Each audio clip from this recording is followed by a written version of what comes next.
The three things that would help you get a more cinematic image would be. Hey, welcome to part 5 of Cinematic Video for Beginners with Bryen Trawick.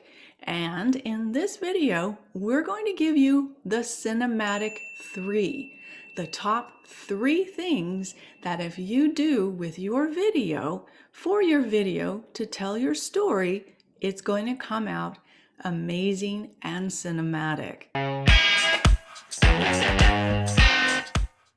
The three things that would help you get a more cinematic image would be, I would say, really think about kind of f-stop. Okay. Not everything has to be out of focus. Not everything has to be in focus. Trying to find that sweet spot that really helps tell the story. Lens-wise, think about, what kind of story are you telling? What would a wide angle do for this thing versus a telephoto? Something like that will help tell the story.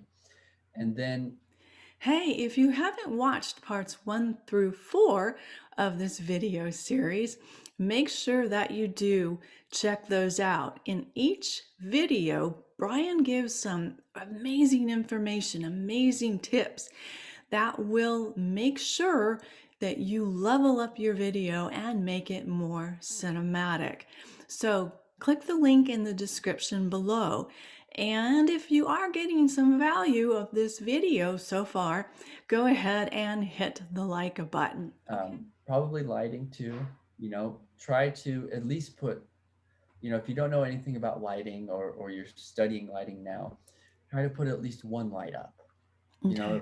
Have something, where you go, okay, well, I can use the available light, but what would happen if I just put a light filling in the shadows here? Or I would just put a hair light or side light, like what would that help tell the story and make it look a little bit better? So I think things like that, I would say top 3 kind of think about. And then of course there's setting wise and then movement wise and stuff like that. But I think those things, like, really kind of, even if you shot everything on a tripod, I would say think about lens, like what compression, stuff like that, I think really would help tell a better story.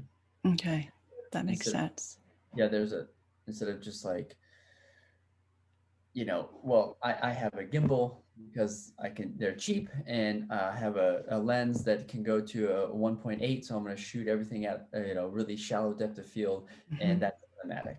And yeah, I think that maybe sometimes that will be, but I think if we take as artists, if we take this extra step of just like, well, how can I push it better? Like, it's like painting. Why have all these different brushes?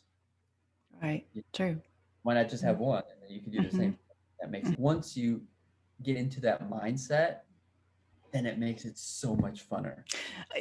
Yeah, it's like you're not constricted all of a sudden, like you said, to a prime lens, and you can just play, right? Yeah. Yeah. And that's the thing. So don't, I think that it's like, what's going to make your life easier? You're somebody who likes to shoot on a zoom lens because, I can get 3 or 4 shots or millimeters or whatever out of a lens, and that you go with that because that's best suits your style of shooting. Right. Like, it's sometimes silly to me when people are like, yeah, well, I shoot weddings and I have all prime lenses. Like, why? Yeah, it's like, you in the middle of the shot, you got to switch out a lens because the bride's too far away or whatever. It's like, lens on and just zoom in and boom, done. All right. Yeah. And you've got a documentary you're working on, correct? Yeah. Why don't you tell us more about that? It looks interesting.